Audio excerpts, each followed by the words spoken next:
시간 말씀하여 주십시오. 우리가 주의 말씀을 듣기 원합니다. 우리의 두려운 마음, 긴장하는 마음, 눌린 마음들을 주님의 보혈로 풀어주시고 주님의 말씀이 들릴 수 있도록 이 밤에 역사하여 주옵소서. 우리의 힘은 뺍니다. 그러나 주님만이 우리의 힘이십니다. 예수님의 이름으로 기도합니다. 아멘. 오늘 여호수아 강의 이제 8번째 시간인데요. 모니터 조금만 줄여주시면 될 것 같습니다. 지난주에는 우리가 이제 요단강을 건너고 나서 도하하고 나서 이스라엘 백성의 남성 전체가 뭐를 행했죠? 할례를 행했습니다. 그리고 무엇을 회복했죠? 38년 만에 유월절의 절기를 다시 회복합니다.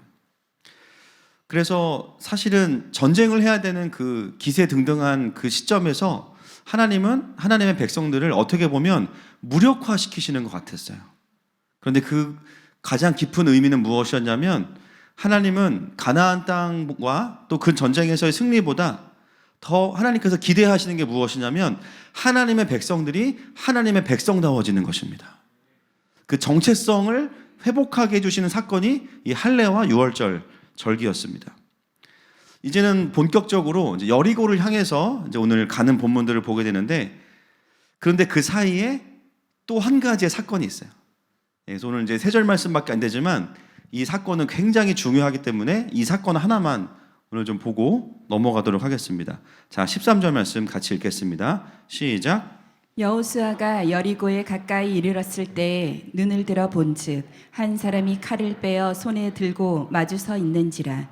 여호수아가 나아가서 그에게 묻되 너는 우리를 위하느냐 우리의 적들을 위하느냐 하니. 아멘. 여호수아가 여리고에 가까이 이르렀을 때에 라고 나옵니다. 여러분, 여기 원어를 보면 여리고의 영역 안에 들어왔을 때 이렇게 해석이 됩니다. 지금 눈 앞에는 뭐가 보이냐면 여리고 성이 보여요. 여러분, 그 여리고 성에 가까이 가는 여호수아와 이스라엘 백성들의 마음이 어떨까요? 기대되는 마음도 있을 거고 또는 두려움도 있겠죠. 여러 가지 마음이 있을 겁니다. 그러나 사실 방금 전까지만 해도 할례를 행하고 유월절 절기와 잔치를 즐겼던 그 엄청난 은혜와 회복을 생각해 보면 사실은 기대감이 있을 거예요. 여러분, 하나님이 은혜를 주시면 우리는 어떤 기대감이냐면 뭔가 하나님의 축복이 있겠지. 할렐루야. 그렇죠? 오늘 예배가 너무 은혜됐어. 그러면 뭔가 하나님의 삶에서도 그것을 맞다고 해주시는, 꼭 우리가 현찰을 바래서가 아닙니다. 그렇죠? 그냥 주님이 뭔가 이거 맞아라고 해주시는 축복이 있어요. 이제는 그런 은혜와 어떤 유월절의 시간을 지내고 나서 여리고를 향해 갈 때 어떤 기대하는 마음이 있겠습니까? 뭔가 그 성이 변화되기를 바라겠죠. 한 걸음을 갈 때마다 벽돌이 하나씩 떨어져. 할렐루야. 창문이 떨어지고 막 유리에 금이 가고 막 뭔가 변화를 기대해요. 아니면 가까이 가면 갈수록 문이 열린다든지 뭔가 변화를 기대합니다. 근데 여러분, 6장 1절에 보면요, 그 문이 굳게 닫히고 심지어 출입하는 사람도 없습니다. 완전히 이 성은 그냥 굳게 닫혀 있어요. 그것은 뭐냐면 변화가 없는 상태라는 거예요. 소망을 볼 수 없는 상태라는 거예요.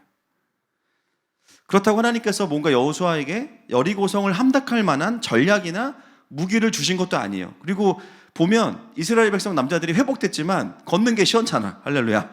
그죠? 이게 그냥 단기간에 회복되는 게 아닙니다, 여러분. 물론 아물었지만 걷는 게 쉽진 않아요. 여호수아의 마음속에는 사실은 리더로서의 부담과 긴장감이 있을 수밖에 없어요. 주님이 안 도와주시면 어떡하지? 점점 가까이 갈수록 변하지 않는 여리고를 보면서. 그러면 이제 여호수아의 마음속에 어떤 마음이 올라오냐면 그동안 내가 수많은 전쟁을 했는데 그 전쟁했던 전략들을 사용해야 되나? 어떻게 이 성을 공격해야 되지? 이런저런 고민이 생깁니다. 굉장히 이스라엘의 지금 리더로서 긴장되고 불안한 마음들이 올라오기 시작해요. 저도 한번 이 여호수아를 묵상하면서 저의 인생에 이런 감정이 들 때가 언제인가를 생각해 보니까 어떤 집회를 인도하거나, 오늘도 마찬가지입니다. 예배를 인도하거나, 특히 이제 외부 집회, 제가 가장 두려워하는 청소년 집회를 갈 때 원고를 준비해요. 원고를 빙자한 개그인데 개그를 막 준비합니다. 두려움이 있어요. 애들이 이 첫 개그에 안 터지면 그날 예배는 거의 어려워요. 주님이 오셔도 힘들어요. 그때 마음이 안 열리면 굉장히 어려워집니다. 그래서 뭔가를 많이 준비했어요. 자료도 있고 아이들에게 전할 메시지도 있는데 항상 그 예배마다 긴장되는 것은 뭐냐면 그럼에도 불구하고 하나님께로부터 받아야 되는 마음들이 있는데 어떤 때는 정말 1도 없어요. 그 마음들이. 찬양할 때까지도 없어요. 올라올 때까지도 없어요. 설교 중에도 없어요. 그러다가 마지막 적용 찬양 한 곡 할 때 이런 예배가 진짜 힘든 예배. 내가 뭐 했나? 그냥 이 찬양 바로 할 걸. 죽어라 소리 지르고 막 기도에 인도하고 막 아무 반응 없다가 마지막 찬양 적용 찬양에서 위대하신 여기서 다 터져. 그럼 약간 허무하면서 감사하면서 막 이게 막 복잡합니다. 그러니까 이게 사실은 하나님의 싸움을 싸우면서 이 마음속에 정말 기대감도 있지만 하나님이 안 도와주시면 어떡하지라는 불안함이 같이 있어요. 여러분도 그럴 때가 있으시죠? 뭔가 중요한 결정을 해야 되는데 하나님의 뜻을 잘 모르겠어요. 그런데 결정은 해야 돼. 마치 여리고성을 앞에 두고 있어서 무조건 전쟁을 해야 되는 거예요. 우리 어떤 마음이 듭니까? 하나님이 안 도와주신다고 느끼거나 감동이 없으면 그냥 내 생각대로 하기를 바라시는 건가? 이런 고민이 들 때가 있어요. 절박한 상황. 오늘 여리고의 영역 안에 들어왔다는 것은 이스라엘 안에는 그런 긴장감이 있는 상황이라는 것을 의미합니다. 그래서 이제는 뭔가 전쟁을 하겠지라고 생각했는데 오늘 본문에 전쟁 직전에 그 긴장된 순간에 어떤 한 사람이 앞에 딱 나타나요. 그 사람은 어떤 사람이냐? 칼을 뺀 한 사람이 마주 서 있습니다. 여러분, 칼을 빼고 있다는 것은 어떤 것을 의미할까요? 요리할 준비가 된 겁니까? 백종원 씨. 칼을 뺐다는 것은 뭐냐면 공격할 태세를 취하고 있다는 거죠. 여호수아로서는 일단 긴장됩니다. 그래서 여호수아가 물어봐요. 너는 우리를 위하느냐 아니면 적들을 위하느냐? 당신은 누구의 편입니까?를 물어봅니다. 자, 14절 보겠습니다. 시작. 그가 이르되 아니라 나는 여호와의 군대 대장으로 지금 왔느니라 하는지라. 여호수아가 얼굴을 땅에 대고 엎드려 절하고 그에게 이르되 내 주여 종에게 무슨 말씀을 하려 하시나이까? 여러분 대답을 보시면 아니라 이렇게 이야기합니다. 그 말은 뭐냐면요. 나는 너의 편도 아니고 적의 편도 아니야. A도 B도 아니야. 그럼 누구냐? 나는 여호와의 군대 장관이야. 그 말은 뭐예요? 나는 누구의 편이다? 하나님의 편이다. 이 칼을 빼든 자가 누구라는 거예요? 여호와의 군대 장관이라는 거예요. 여러분 여호와의 군대 장관이면 누가 함께 와야 돼요? 여호와의 군대가 함께 와야 됩니다. 그런데 지금 혼자 와 있어요. 어떤 분들은 아이고 우리 눈에 안 보이는 천사들이 있겠지. 우리는 여호와의 군대라고 하면 어떤 모습을 떠올리냐면 그 창세기 32장에 야곱이 에서를 만나러 갈 때 봤던 군대, 그 이름이 뭐죠? 군대 이름이? 마하나임이에요. 두 때의 군대. 그렇죠? 한번 보게 32장 1절과 2절 보겠습니다. 창세기 시작. 야곱이 길을 가는데 하나님의 사자들이 그를 만난지라. 야곱이 그들을 볼 때에 이르기를 이는 하나님의 군대라 하고 그 땅 이름을 마하나임이라 하였더라. 여러분 이 마하나임이 이제 하나님의 군대인데요. 여기 보면 어떤 특징이 있냐면 야곱이 볼 때에 그들을 본다 이렇게 나옵니다. 그러니까 지금 대장만 보이는 게 아니라 그들이면 뭐예요? 복수형이죠. 군대가 보여요. 근데 오늘 본문에 보면 여호와의 군대는 장관은 단수예요. 혼자 온 겁니다. 혼자. 군대는 어디 있습니까? 출애굽기 12장 40절과 41절 보겠습니다. 시작. 이스라엘 자손이 애굽에 거주한 지 430년이라. 430년이 끝나난 그 날에 여호와의 군대가 다 애굽 땅에서 나왔은즉. 모세 오경 안에서 여호와의 군대라는 네이밍을 가진 자들이 누구냐? 이스라엘 백성입니다. 이스라엘 백성이에요. 물론 하늘의 군대도 있고 천사들도 있지만 본문에서 말하는 여호와의 군대는 이스라엘 백성. 여러분 그러면 오늘 이 사건은요 해석 자체가 달라져요. 어쩌면 우리가 통독을 하면서 이 부분을 지나갈 때 그냥 뭐 군대가 있나 보다 라고 생각하고 넘어갈 수 있습니다. 그러나 여기서 말하는 여호와의 군대는 출애굽한 이스라엘 백성이에요. 그러면 이 사건은 어떤 사건이냐? 여호와의 군대인 이스라엘이 이제는 자신들의 진짜 리더를 만나는 사건이 오늘 본문입니다. 여호수아를 치려고 칼을 빼들었다기보다는 이 군대 장관은 먼저 싸울 준비가 되어 있는 거예요. 여러분, 이 지난주와 오늘의 본문의 사건을 연결시켜 보면 결국 지난주에 할례를 행하고 유월절을 회복한 것은 뭐냐면 영적으로 보면 출애굽 당시에 여호와의 군대로 회복된 겁니다. 그리고 이제는 군대가 가고 있어요. 하나님의 전쟁을 하기 위해서. 그런데 누가 없냐면 진짜 리더가 없어요. 실전에 들어가기 전에 진짜 리더인 여호와의 군대 장관과 연결되어지는 사건이 오늘 본문의 사건인 거예요. 그래서 오늘 본문은 여호수아가 뭐 기분 나빠할 사건이 아닙니다. 나를 리더로 세워놓고 왜 장관이라고 말씀하시냐, 서운하다, 나 못하겠다, 그럴 수 있는 게 아니에요. 사실 여호수아도 자신이 탑 리더로서 전쟁을 수행하고 뭔가를 결정해야 한다는 큰 부담감이 있었을 겁니다. 그러나 오늘 본문은 우리에게 하나님의 군대, 여호와의 군대의 진짜 리더는 모세도 아니고 여호수아도 아니고 바로 하나님 자신이시다, 그것을 말씀하고 있는 겁니다. 즉, 이 전쟁은 하나님께서 직접 개입하셔서 앞서서 싸우시는 전쟁이다라는 거예요. 그래서 칼을 빼든 여호와의 군대 장관이 오늘 본문에 등장한 겁니다. 지금 저 여리고성은 철옹성 같고 도저히 무너질 수 없을 것 같지만 그 싸움의 제일 앞에 누가 계시다는 거예요? 바로 하나님이 계시다는 거예요. 더 정확히 말씀드리면 이 땅에 오신 하나님, 예수 그리스도, 그분께서 우리의 인생과 공동체의 대장이 되십니다. 그래서 개인의 삶에서 또 공동체에서 반드시 일어나야 되는 게 뭐냐면, 그동안에 교회가 세워지고 한 사람이 하나님의 백성으로 은혜를 받고 나면요, 거기서 끝나는 게 아니에요. 그 사람이 하나님의 군대가 됐다는 것은 무엇을 의미하냐면, 이제는 반드시 그 사람의 진짜 리더가 되시는 대장 되신 예수 그리스도와 연결되어져야 한다는 겁니다. 그것이 하나님의 전쟁을 싸우는 하나님 나라의 원리죠. 여러분, 우리의 진정한 리더는 사람이 아니라 하나님이십니다. 우리의 삶도 마찬가지. 영적인 할례가 있었어요. 구원의 기쁨과 감격도 회복이 됐어요. 감사한 일이죠. 그러나 각자의 부르심의 싸움을 하기 위해서는 반드시 누구와 연결되어야 되냐면 이 전쟁을 하고 계시는 예수님과 연결되어야 됩니다. 그렇기 때문에 오늘 되게 중요한 여리고를 함락해야 되는 그 시점에서 여호와의 군대 장관이 등장한 거예요.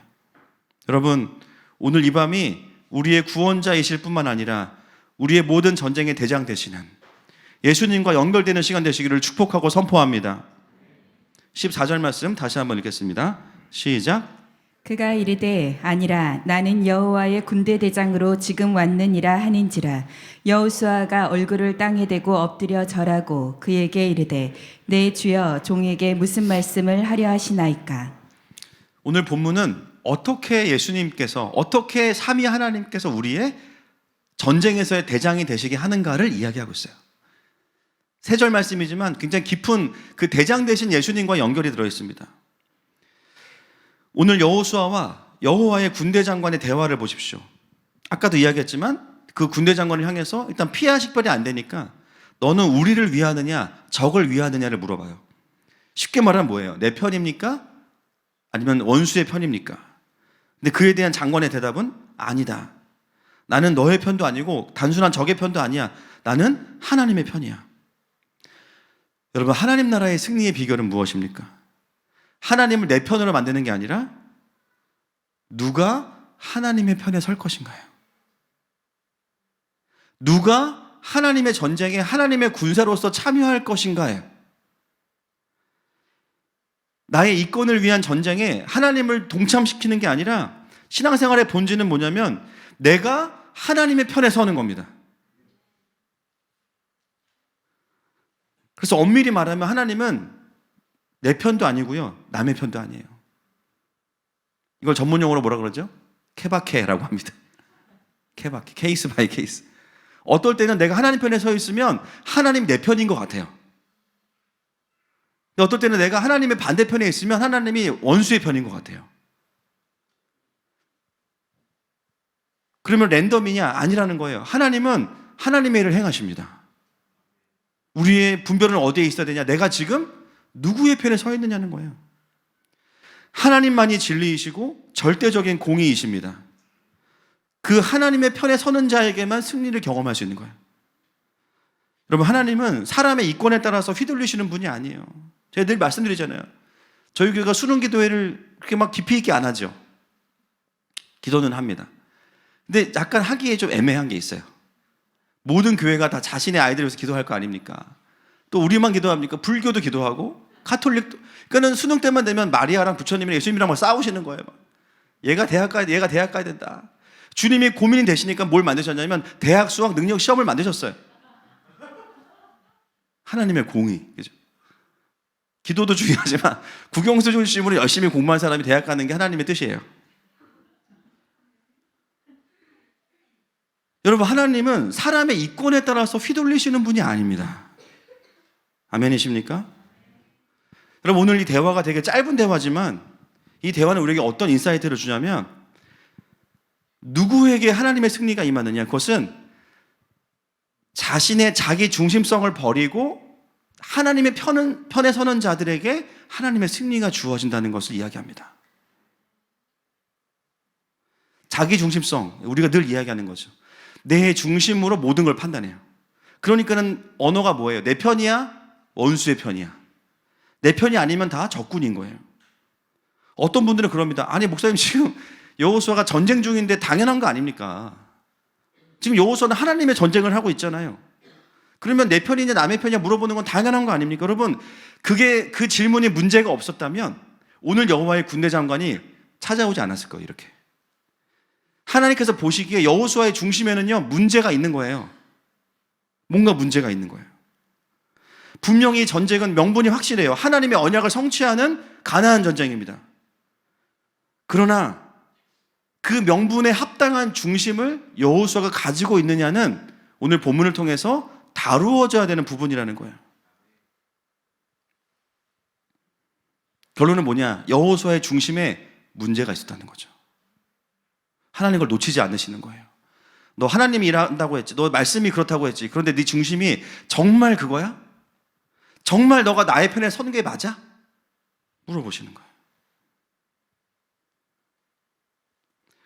그래서 오늘 본문은 우리에게 하나님을 우리의 대장으로 모시기 위해서는 반드시 돌파돼야 되는 부분이 뭐냐? 자기 중심성입니다. 여러분, 우리는 신앙이라는 이름으로 나의 삶을 또 하나님의 나라라는 명분으로 포장하면서도 얼마든지 그 안에서 내 야망을 이루고 내 이권을 풀어가려고 할 때가 있어요. 어떻게 구분합니까? 여호수아가 보여줍니다. 누가 하나님의 편이냐에 대한 질문보다는요, 내 편이냐 아니냐가 튀어나오는 거예요. 나를 위하면 내 편, 그렇지 않으면 다 적이야. 기준이 하나님의 말씀과 하나님의 뜻이 아니라 나. 공동체를 하나님의 뜻으로 세워가는 게 아니라 그 안에서도 내 편과 남의 편이 있는 거예요. 같은 교회 안에서도. 여러분, 이게 정말 무서운 겁니다. 사람들을요, 나를 인정하게 만들고 나의 조종을 따르게 하는 조종이에요. 이게 진짜 무서운 거예요. 여러분, 사람을 조종하는 것은 큰 죄악입니다. 왜냐하면요, 그 사람을 향한 하나님의 뜻을 내가 무시하고 내가 그 사람의 모든 주권을 가져오기 때문이에요. 이건 죄악입니다. 여러분, 우리의 부르심은 조종이 아니에요. 순종입니다. 관계를 맺을 때, 사람들과 관계를 맺을 때 어디에 집중해야 되냐? 어떻게 하면 내 사람 만들 거냐가 아닙니다. 이 사람을 향한 하나님의 뜻이 뭐냐는 거예요. 그 순종을 함께 하는 게 그리스도인들이 맺는 자유함의 관계지, 이 사람을 막 우리가 전문용어로 뭐래요? 가스라이팅, 그렇죠? 막 가스라이팅 해가지고 내 사람 만들고 내 소유 만들고 조종하고 이 사람의 주권자가 하나님이 아니라 내가 되는 거. 진짜 큰 죄악이에요. 제가 속사람 학교 할 때 조종의 4가지 유형 말씀드렸잖아요. 그죠? 그냥 대놓고 사람들을 막 압제하는 것만 조종이 아니라 정말 아무것도 안 하는 것 같지만 뒤에 빠져서도 얼마든지 조종할 수 있어요. 정말 교묘한 조종들이 우리 안에 있습니다. 우리의 부르심은 가스라이팅이 아니고 따라합시다. 그레이스 라이팅. 하나님의 은혜에 반응하게 만들고 하나님의 말씀 앞에 순종하게 만드는 것이 우리의 부르심이에요. 사람들 나에게 묶어두는 것이 하나님의 뜻이 아니라는 거예요. 여러분, 그러려면 자기 중심성이 다루어져야 됩니다. 제가 오늘은 이 부분을 조금 깊이 다루고 넘어갈게요.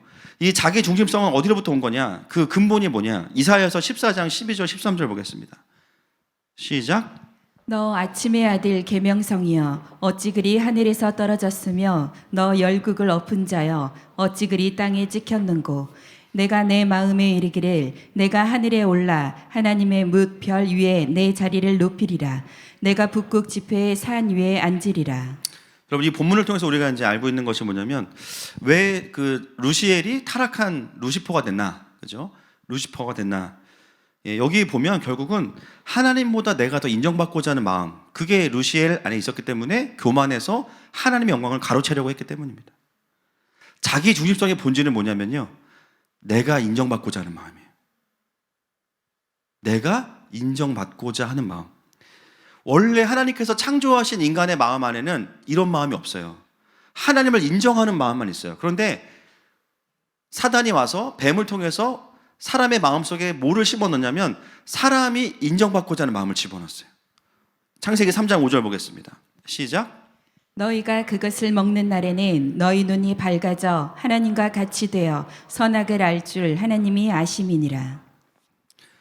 여기 보면 하나님과 같이 되어라 그랬죠. 이게 어디에 누구에게 있던 마음이냐면 루시엘에게 있던 마음입니다. 하나님처럼 되는 것. 그건 뭐냐면 내가 인정받고자 하는 것. 사람에게 그 마음을 심은 거예요. 인간의 죄성의 본질은 자기가 끊임없이 인정받고자 하는 마음이에요. 그리고 자기의. 그래서 세상에서는 이것을 뭐라고 부르냐면 제가 늘 말씀드리지만 자아실현이라고 부릅니다. 자아실현. 여기 경영학 전공하신 분들 계시겠지만 조직행동론 배우셨죠? 죄송합니다. 그 조직이 그 조직은 아닌데 거기 보면 인간의 그 매슬로우의 욕구 5단계를 기록해 놨어요. 저기 보면 인간의 기본적인 욕구가 있습니다. 생리의 욕구, 안전의 욕구, 소속감, 존중, 제일 위의 욕구가 뭐냐면 자아실현의 욕구라고 합니다. 이 학문은 인간을 그냥 타락의 존재로 보지 않기 때문에 그냥 타락한 인간을 그대로 분석해서 욕구를 저렇게 딱 만들어 놓은 거예요. 그 사람의 가장 높은 욕구가 뭐냐? 자아실현의 욕구. 그래서 그 욕구를 어떻게 사용하냐면 나를 인정해주면 좋은 사람, 인정해주지 않으면 나쁜 사람이 돼요. 사람을 어떻게 나눠요? 내 편과 남편. 그러니까 이 결혼할 때 배우자 닉네임이 잘못된 거예요. 왜 남편으로 지은 거예요, 그죠? 편 들어주고 싶은데 이름이 남편이니까 어쩔 수 없는 거야. 할렐루야. 분위기 안 좋습니다. 맨날 남편 부르잖아요. 그러니까 잘해주고 싶지만 남편이라고 부르니까 서운해. 어쩔 수 없는 거죠. 여러분, 그래서 아이들을 보면 이 자아실현 욕구가 해결되지 않으면 어떻게 되냐면요, 아이들의 특징인데 뭐냐면 내 편과 남의 편으로 나누는데 이 부분이 해결이 안 되면 어른이 돼서도 마찬가지입니다. 나를 인정해주면 내 편, 아니면 남편. 이게 하나님 안에서 다루어지고 성장하면서 해결되어져 가야 돼요. 그게 안 되면 어떻게 되냐? 살아가면서 끊임없이 나의 인간관계는요, 분열이 일어납니다. 사실 우리의 관계는 하나님께서 보내주시는 사람 아닌 사람으로 나눠야 되는데, 그죠? 보내더라도 파송하고 축복해야 되는데 어느 순간 내 중심적으로 관계를 맺으면 내 편이냐 아니냐로 끝나요. 내 편한테는 엄청 잘해줘. 그죠? 아닌 사람은 안 보여. 투명인간. 여러분, 신앙생활은 자아실현이 아니죠. 동의하십니까? 자아실현을 넘어서서 자기를 부인하고 하나님의 나라를 실현하는 게 신앙생활입니다. 그러니까 교회가 어려워질 때 보면 거기에 누가 있냐면 자아실현에만 머물러 있는 분들이 많은 경우가 있어요. 그럼 어떻게 되냐면 인정받지 않으면 계속 서운하고 계속 힘들어. 거기 어떤 열매가 있냐면 분열이 있습니다. 여러분, 이 매슬로우라는 사람은 크리스천은 아닌데요, 이후에 매슬로우의 제자들이 5단계가 아니고 8단계를 만듭니다. 8단계. 근데 거기 보면 놀랍게도 최상위 욕구가 뭐냐면 제일 위에 거예요. 8번. 시작. 요즘은 이걸 가르쳐요. 하나님을 모르는 사람들도요, 인간의 가장 큰 욕구 중에 자아 실현보다 더 큰 욕구가 있다. 그것은 뭐냐? 자아를 초월하는 욕구다. 이걸 우리가 성경에서 용어로 바꾸면 자기를 부인하는 거예요. 인간의 가장 큰 기쁨은 뭐냐면 속사람이 옛사람을 이기는 겁니다. 하나님의 의가 죄를 이기는 거예요. 내가 살아낼 수 없는 삶을 살아내는 거예요. 그래서 우리 인생에서 하나님의 일하심을 누리면서 자아가 실현되는 것을 넘어서서 자기가 부인되어지고 하나님의 나라가 확장되는 것을 보게 되는 것. 그게 영적인 성장이죠. 그것을 인간은 기본적으로 더 영광스럽게 여기고 거기서 더 깊은 충족이 있다는 겁니다. 그러려면 어떻게 되냐? 자기를 부인하려면 내 편에 있으면 절대 부인할 수 없어요. 나를 넘어낸다는 건 뭐예요? 어떤 능력치를 넘어낸다는 개념이 아닙니다. 하나님의 편에 서는 거예요, 그냥. 내가 어떠하든지 간에 하나님의 편에 서는 거. 나의 이권을 위해서 하나님을 끌어오는 게 아니라 그냥 하나님의 편에 서는 거. 그런데 우리가 가장 어려운 게 뭐냐면 주님도 영광을 받으셔야 되지만 나도 그 안에서 인정받아야 돼. 이 마음의 크기가 우리의 불행을 결정하죠. 그래서 어떤 때는요, 주님이 아무리 일하시고 주님의 나라가 확장돼도 내가 안 드러나면 말할 수 없는 섭섭함이 찾아와요. 왜 그렇습니까? 이 부분 때문입니다. 이게 정말 무서운 거예요. 여러분, 오늘 이 여호와의 군대 장관과 연합이 되려면 여호수아가 반드시 다시 한번 돌아봐야 되는 게 뭐냐? 자기 중심성에서 벗어나야 됩니다. 여호와의 착각은 뭐예요? 우리가 하나님의 전쟁을 하고 있으니까 우리는 절대 선이야. 이 전쟁은 무조건 하나님의 뜻이야. 그거에 완전 속은 거예요. 마음은 안 그랬어. 여러분, 이게 얼마나 무서운 자기 기만인지 몰라요. 내가 하는 일은 다 옳아. 그러니까 나라에게 동의하지 않으면 다 나쁜 사람이야. 다 악이야. 근데 그 마음속에 자기 중심성과 자기의가 교묘히 숨어 있는 것을 하나님은 놓치지 않으신 거예요. 너 진짜 나의 편이냐? 이렇게 물어보신 거예요. 여러분, 혹시 요즘에 겪는 관계의 문제들을 한번 들여다보세요. 왜 그렇게 서운하고 분노하십니까? 어디에 집중하고 있습니까? 내 편이냐 남의 편이냐예요? 아니면 내가 하나님의 편이냐예요? 관계에 있어서 내 중심성이 강해질수록 그 관계에는 생명이 희미해져요. 왜냐하면 하나님의 통치를 거부하기 때문에. 승리는 없고 분열만 있습니다. 분노와 반항만 나타납니다. 임재도 있기가 어려워요. 그 자체가 하나님을 거부하는 관계이기 때문이에요.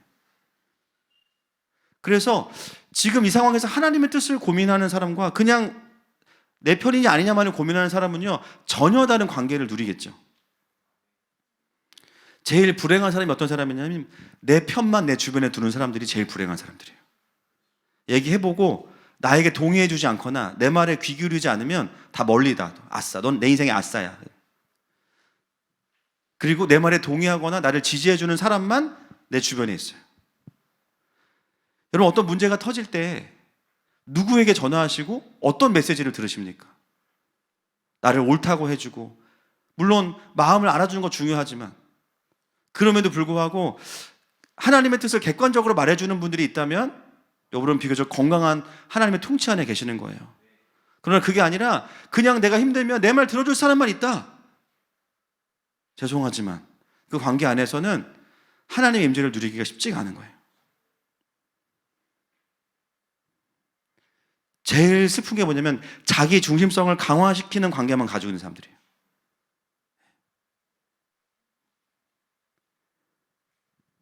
여러분, 우리 모두가 이 밤에 우리의 중심성에 머무르지 않고 다시 하나님의 편을 서는 밤이 되시기를 축복합니다. 여러분, 여호수아의 리더십의 위기가 언제 있었냐면요, 오늘입니다. 많은 분들은 여호수아가 언제 위험할까? 모세가 죽은 이후에 리더가 되자마자 위험했지 않았을까? 긴장은 됐겠죠. 그러나 사실은 그때는 여호수아의 마음은 가난했어요. 우리의 위기는 두렵고 안 두렵고가 아닙니다. 얼마나 하나님께 붙어 있느냐입니다. 오히려 여호수아의 마음은 굉장히 두려웠기 때문에 그 하나님의 말씀, 강하고 담대하라, 두려워하지 놀라지 말라, 하나님의 말씀에 붙어 있으라는 말씀에 반응할 때는요, 위기가 아니었어요. 언제 위기예요? 오히려 그의 리더십이 강력해졌을 때입니다. 오히려 하나님께서 그를 높여주시고 그를 통해서 일하시고 모든 백성들이 여호수아에게 집중하고 있을 때 바로 오늘이에요. 정말 그가 하나님을 두려워하지 않으면 안 되는 그 순간이 바로 여호수아에겐 위기입니다. 저는 개인적으로 오늘 이 말씀이 저에게 주시는 하나님의 말씀입니다. 목회가 무조건적으로 잘 되고 성장하고 평안한 것도 은혜지만 그 안에서 나도 무뎌질 수 있구나. 그리고 여러 상황들을 통해서 하나님이 깨닫게 하시는 것들이 있어요. 감사한 건 뭐냐면 하나님 앞에 엎드리게 된다는 사실입니다. 여러분, 인생이 평안할 때 그때가 위기일 수 있습니다. 너무 어려울 때 그때가 은혜의 때일 수 있습니다. 여러분, 오늘 우리는 이 말씀 앞에서 우리가 하나님의 백성이고 하나님의 길로 행하고 있다고 생각하지만 인정해야 되는 게 있어요. 여전히 나는 죄성을 가지고 있다는 거예요. 이게 얼마나 무서운지 여러분, 자기가 자기를 속이는 거 있잖아요. 이거 자기 기만은 정말 무서운 겁니다. 여전히 우리 안에는 자기 중심성이 있음을 인정하시길 축복합니다. 어떻게 알아요? 계속해서 자아 실현이 튀어나오는 거예요. 해결이 안 되고. 그러니까 어떻게 돼요? 분열시키고 당짓고 내 편이냐 아니냐, 내 말에 동의하냐 안 동의하냐. 하나님의 뜻은 온데간데 없어. 그런 우리의 삶에 오늘 칼을 빼어들고 여호와의 군대장관이 오셨어요. 만약에 우리가 하나님의 편에 서 있다면 그 군대장관을 보면서 안심이 될 겁니다. 와, 믿을 만한 장군이 오셨구나. 그런데 내가 하나님의 뜻과 반대편에 있다면 굉장히 두려울 겁니다. 저 칼이 나를 향하고 있구나. 여러분, 우리 모두가 이 밤에 그 군대장관 앞에서 하나님의 편에 서실 수 있는 저 여러분 되시기를 축복합니다. 다시 한번 14절 보겠습니다. 시작. 그가 이르되 아니라 나는 여호와의 군대 대장으로 지금 왔느니라 하는지라. 여호수아가 얼굴을 땅에 대고 엎드려 절하고 그에게 이르되 내 주여 종에게 무슨 말씀을 하려 하시나이까. 결국은 이 자기 중심성을 돌파할 수 있는 유일한 것이 뭐냐? 여러분, 여호수아가 잘한 게 뭡니까? 군대 대장으로 지금 왔느니라 하는지라 말을 듣자마자 얼굴을 땅에 대고 엎드려 절합니다. 이게 뭡니까? 경배입니다. 경배의 뜻은 뭐죠? 오베이예요. 복종한다, 순종한다, 나를 꺾는다입니다. 자기 중심성은요, 자기 중심성과 싸우는다고 이길 수 있는 게 아니에요. 이타적으로 살아야지 안 됩니다. 그럼 이타적으로 살다가 어떻게 돼요? 또 서운해요. 난 이거 해주고 이거 해줬는데 안 돌아와. 그럼 서운해. 자기 중심성을 이길 수 있는 것은 뭐냐면 하나님 중심으로 사는 거예요. 하나님 앞에 복종하는 거예요. 여러분, 우리는 죽을 때까지 이 싸움을 해야 됩니다. 이게 완전히 없어질 수가 없어요. 이 땅에서는. 어떻게 이길 수 있냐? 주님이 오실 때마다 꿇는 거예요. 주님이 오실 때마다 꿇는 겁니다. 지난주에 엎드렸으니까 괜찮겠지가 아니라 한 주간 살다 보니까 또 내 중심성이 강화돼 있어. 언제 이게 회복돼요? 주님이 오실 때마다 엎드리는 거예요, 그냥. 한 번만 일어나야 되는 사건이 아니라 계속해서 이 자기를 쳐서 복종하는 경배가 우리의 삶 가운데 있어야 됩니다. 여호수아는요, 자기도 몰랐던 거예요. 자기가 속고 있다는 걸. 근데 여호와의 장관이 오시니까 이게 뭐예요? 임재가 오니까 깨달은 거죠. 아, 주님이시구나. 근데 내가 주님 앞에 완전히 복종하고 있지 않았고, 내 마음이. 겉으로는 아무 변화가 없어요. 하던 것들을 그대로 합니다. 루틴하게 사역을 계속합니다. 그러나 그의 마음이 어느 순간 강팍해져 있어요. 그리고 이 싸움은 하나님의 싸움에서 나의 자존심의 싸움으로 바뀌어 있어요. 하나님이 지면 안 돼가 아니라 내가 지면 안 돼로 바뀌어 있는 거예요. 말은 그렇게 안 하지만. 주님이 오시니까 자기 중심성으로 사역하고 있다는 것을 깨닫게 되고 바로 엎드리죠. 이게 하나님 앞에서의 영적인 겸손함입니다. 근데 그게 언제 풀어지냐면 경배할 때 풀어지는 거예요. 아, 맞다. 내 위에 더 큰 권세가 계셨지. 이 전쟁은 내가 열심히 하고 있었지만 하나님의 전쟁이었지.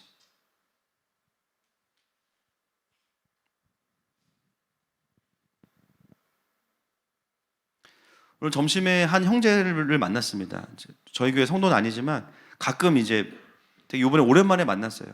사업을 하는 형제님인데 오랜만에 만났는데 또 많이 바뀌어 있더라고요.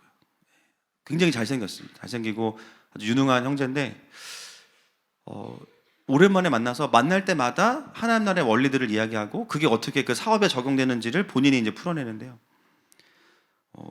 다 나누진 않았지만 못 본 사이에도 하나님이 이 형제의 사업을 엄청 축복하셨고 다 말할 수 없는 일들이 있었더라고요. 근데 더 바뀐 게 있어요. 뭐냐면 이 형제에게 이런 사업적인 축복은 정말 이전보다 훨씬 더 중요한 게 아닌 게 됐어요. 여전히 이 형제의 고민은 뭐냐면 어떻게 하나님과 더 친밀할 거냐.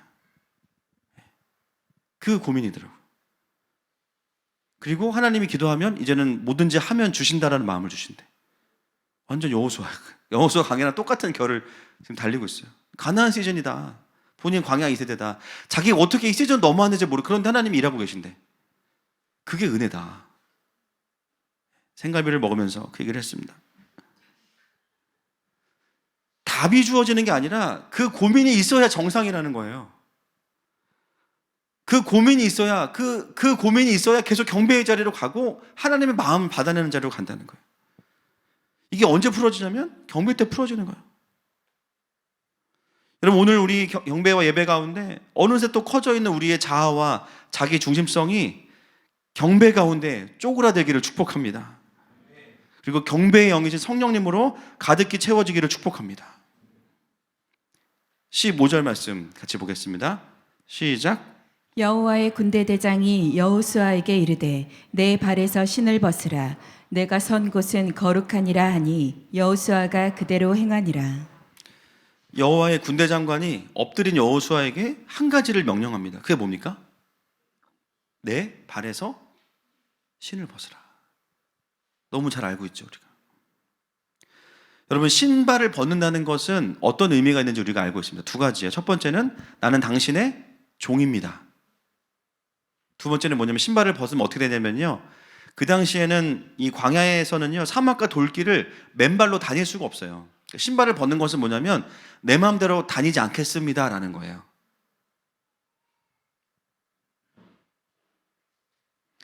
여러분, 구약에서 우리가 아는 대표적으로 신발 벗은 신발러 두 명 있습니다. 프로 신발러 누굽니까? 공교롭게도 모세와 여호수아예요.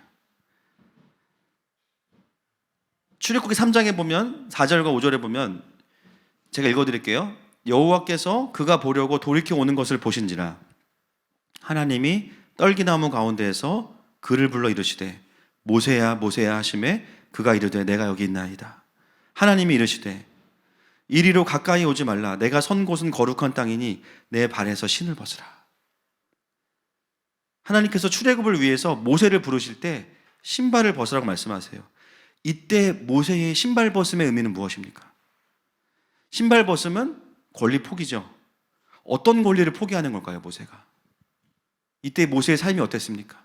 40년 동안 애굽의 왕궁에서 생활하면서 뭔가 할 수 있다고 느꼈을 때 가장 큰 실패와 거절을 경험했죠. 그리고 미디안 광야에 와서 40년 동안 배웠던 모든 학문들을 다 잊어버립니다. 그리고 양이랑만 대화하며 살아요. 이제 할 수 있는 건 뭐냐면 양의 음성을 듣는 거 외에는 할 수 있는 게 없어요. 나이도 많이 들었습니다, 이제는. 그죠? 기력도 쇠했어요. 그리고 모세의 마음속에는 자신의 아들을 나그네라고 지었으니까 괴롭다. 나는 이제는 끝이야.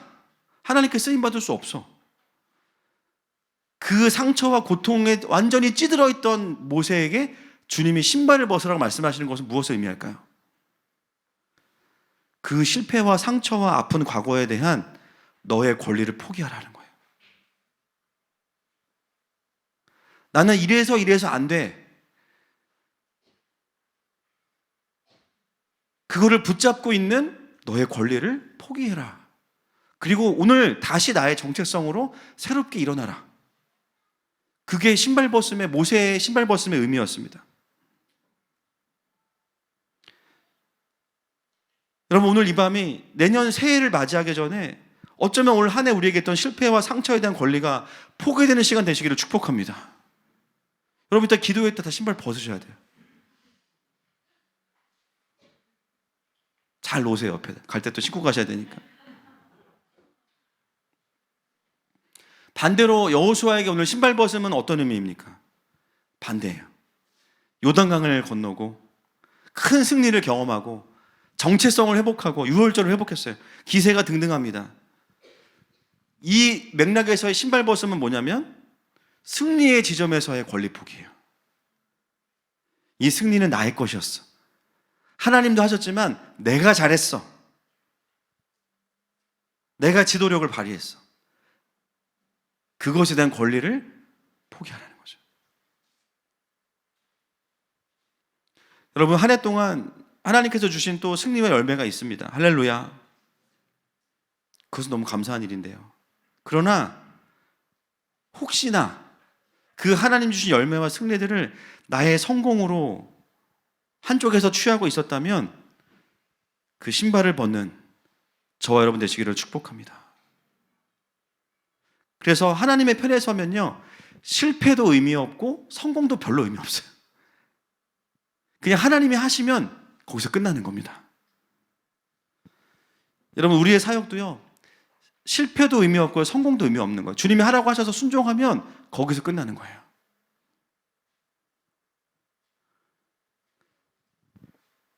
이번에 뭐 작은 에피소드지만 저희가 북한 어린이 신발 보내기 헌금이 너무 많이 들어온 거예요. 마음에 약간 시험이 찾아왔습니다. 이걸 어떻게 해야 되나? 왜 이렇게 많이 하셨지? 그러면서. 근데 목적 헌금은 목적에 맞게 쓰는 게 맞잖아요. 그죠? 똑바로 보냈습니다. 할렐루야. 헌금 많이 한 것도 적게 한 것도 의미가 없어요. 할렐루야. 그냥 하나님이 하라고 한 일을 하면 그게 성공이에요. 따라합시다. 순종이 성공이다. 순종이 성공이에요. 오늘 하나님은 여호수아에게 오셔서, 여호수아가 눈에 보이는 리더이지만 사실은 진짜 리더가 누구시냐? 여호와 하나님이신 거예요. 그 여호와 하나님을 대장으로 인정할 수 있는 유일한 것은 경배와 신발을 벗는 것뿐입니다. 여러분, 말씀을 좀 맺겠습니다. 우리의 인생에 다 각자마다 지금 여리고성이 보이실 거예요. 주님이 물어보세요. 우리는 주님이 저 성을 얼른 무너뜨리기를 원하지만 주님이 물어보세요. 너는 누구 편이니? 아, 주님, 저 주님 편이죠. 그렇게 확신했는데 오늘 말씀을 들어보니까 내가 하나님 편 맞았나? 어쩌면 하나님 나라라는 이름으로 내가 원하는 것을 얻기 위해서 숨어 있었던 것은 아닌가. 여전히 난 내 삶에서 내 편과 남의 편을 구분하고 하나님의 뜻보다는 내가 하나님을 움직이려고 했다면 오늘 주 우리에게 원하시는 것은 뭐냐면 얼굴을 땅에 대고 엎드리는 겁니다. 상처에 대한 권리도 승리에 대한 권리도 다 신을 벗으라고 말씀하세요. 그것이 되어야만 우리는 여리고로 들어갈 수 있는 것입니다. 이 시간에 그 주님 앞에 우리의 좀 주권을 올려드리면서 함께 이 찬양하면서 주님 앞에 나아가십시다.